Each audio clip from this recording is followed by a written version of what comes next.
સુરત શહેર ક્રાઇમ બ્રાન્ચના AHTUમાં ફરજ બજાવતા લોકરક્ષક ધીરુભાઈ નકાભાઈ ઠાકરિયા અને વચેટિયા લાંચ લેતા ઝડપાયા છે. લોકરક્ષક ધીરુભાઈએ મસાજ પાર્લરનો વ્યવસાય શાંતિપૂર્ણ ચલાવવા દેવા, પોલીસ દ્વારા કોઈ હેરાનગતિ ન કરવા અને કોઈપણ પ્રકારની કાયદેસરી કાર્યવાહી ન કરવાના બદલામાં 25,000ની લાંચની માંગણી કરી હતી.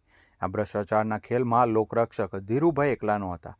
તેમણે વચેટિયા તરીકે રોનકભાઈ મણીલાલ ત્રિવેદી નામના એક ખાનગી વ્યક્તિની મદદ લીધી હતી. રોનક ત્રિવેદી છાપરાભાઠા રોડ, અમરોલીનો રહેવાસી છે. ફરિયાદી જ્યારે લાંચ આપવા તૈયાર ન થયા ત્યારે તેમણે ACBના ટોલ ફ્રી નંબર પર સંપર્ક કરી ફરિયાદ નોંધાવી હતી.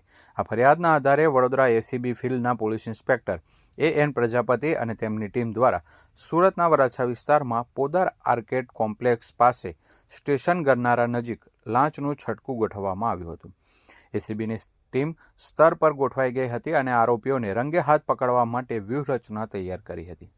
ટ્રેપ દરમિયાન લોકરક્ષક ધીરુભાઈ ઠાકરિયાના કહેવાથી અને તેમની મદદગારીથી ખાનગી વ્યક્તિ રોનક ત્રિવેદીએ ફરિયાદી સાથે હેતુલક્ષી વાતચીત કરી હતી. વાતચીતના અંતે રોનકે 25,000ની લાંચની રકમ સ્વીકારી હતી. જેવી રકમનો સ્વીકાર થયો કે તુરંત જ ACBની ટીમે ત્રાટકીને બંને આરોપીઓને રંગે હાથ ઝડપી લીધા હતા. ACBએ સ્થળ પર લાંચની 25,000ની પૂરેપૂરી રકમ જપ્ત કરી લીધી હતી.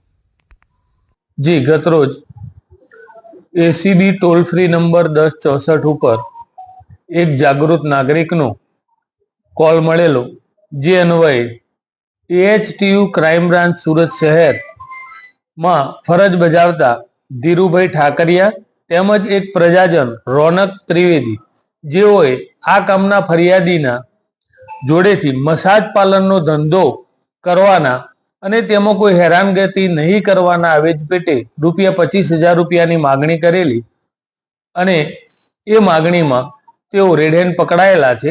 એ બંને વિરુદ્ધ કાયદેસર કાર્યવાહી હાથ ધરી આગળની તપાસ હાથ ધરવામાં આવેલી છે.